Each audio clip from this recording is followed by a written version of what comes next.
后来继续来看新竹市民进党的议员早起开记者会，指控新竹市长高虹安甲建商的关系真正密切，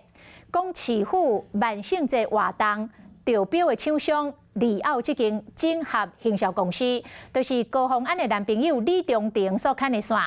讲利奥公司的登记地甲建商当代建筑是完全同款，当代建筑的负责人都是水源土地中维案的委托公司，讲怀疑这个卡合的背后是水源中维案超过100亿的利益。议员今仔日甲相关的资料送地检署来告发。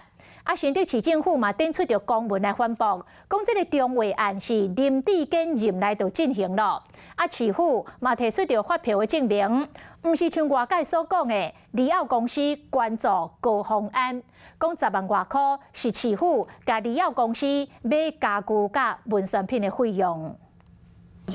国开记者会指控新竹市长高虹安甲建商有争议，前文化局长钱康明离职后，也料讲李中庭插手市政府的代志。媒体报道讲，双方捌讲到万圣节的标案拢互利啊，要搁讨跨年暗会。被调查出代表利奥行销公司捌负责今年的新竹妈祖文化节，现在的负责人敢若是建商。东台建筑工地主任佫捌甲建商负责人做伙出席动土的典礼。高虹安其实是把标案交给了这个里奥行销，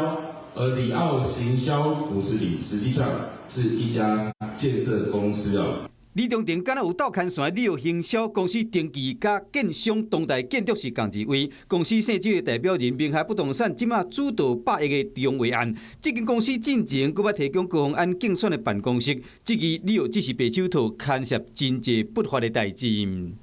高虹安不管是在私人事务或者是公家标案，都散发出浓厚的建商味、土开味。新竹市政府有回应，中维案是伫林志坚市长时期核定的，今年3月经过都市计划单位审核后，确认议员属于有效的开发案件通知续办。高虹安就任后无核定任何主办中维案，嘛提出发票证明讲，去年竞选期间捌支出10万块，加这个利奥公司买文宣品甲家具，并不是外界所讲的利奥教父高虹安。若钱康明嘛，伫13已经写文章讲，甲李中庭毋捌讲过万圣节标案的代志，迄是政论节目写的。那我们也帮新竹的很多建案在做企划，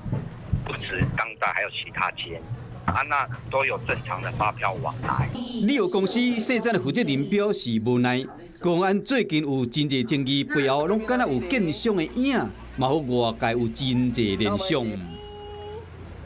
你好，我是宋彦明，想掌握最及时的新闻资讯吗？赶紧订阅、按赞、开启小铃铛，锁定华视新闻 YouTube 频道。